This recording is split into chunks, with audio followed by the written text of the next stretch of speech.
ilma haabtaamii jaaladhe sodaadheen dhiise seenaa jedhu garuu seenaani gara jalqabaa irratti homaan jedhu gara dhumaa irra baaxaami zagannanaal ani garuu yeroo jalqabaatiif dhagaye waan ilma abbeeraatiif heerumanii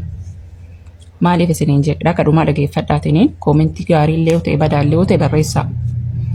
hin dhageenyaan takka hin dhageenye Itoophiyaa keessatti ilma abbeeraatiif heerumanii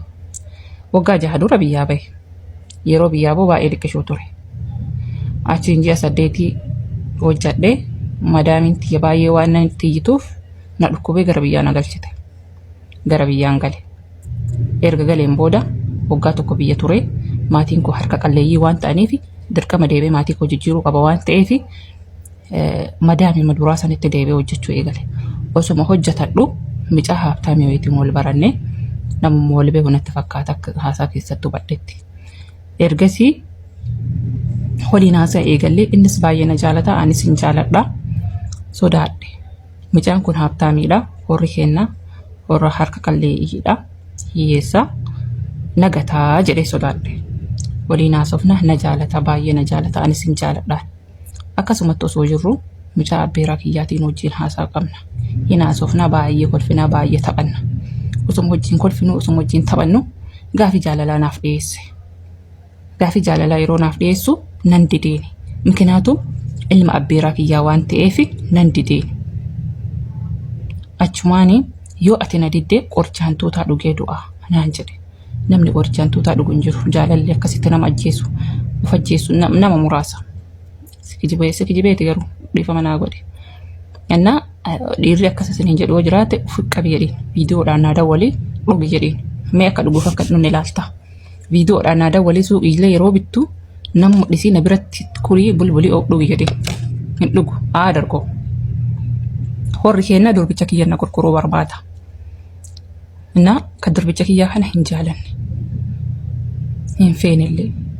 haadha kootiin yoo durbicha kiyya na gurgurtan ta'e of ajjeesaa jedheen jennaani isatti heerumuu qabdaa naan jedhan didee obboleessi kiyya micaa abbeeraa kiyya kana ni kaanaa godhee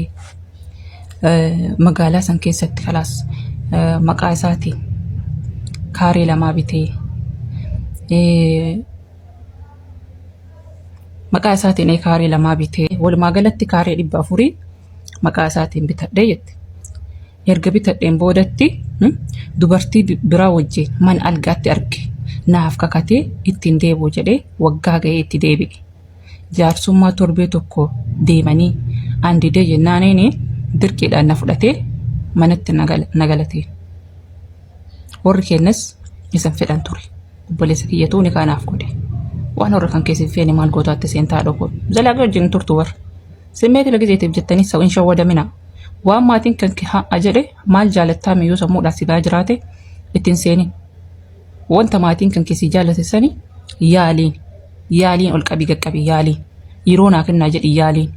wallaahi achumaan baay'eedha diqqoo daqiiqaa isanii dheerte waan ta'eef kan micaa abbeeraa kan itti isiniif paartii lammaffaa isinii dhufaan warra paartii lammaffaa barbaaddanii lakkoofsa 2 barreessa kan lammaffaa dammoo namni micaa abbeeraatti heerumtanii ilmoo irraa hortanii jirtan Itoophiyaa keessatti micaa abbeeraatti heerumtanii maatii irraa hortanii yoo jiraattan takkaan dhageenye araba malee wallahi raazii anaaf araba garuu maali bareen akkana laalcha si daawwatanii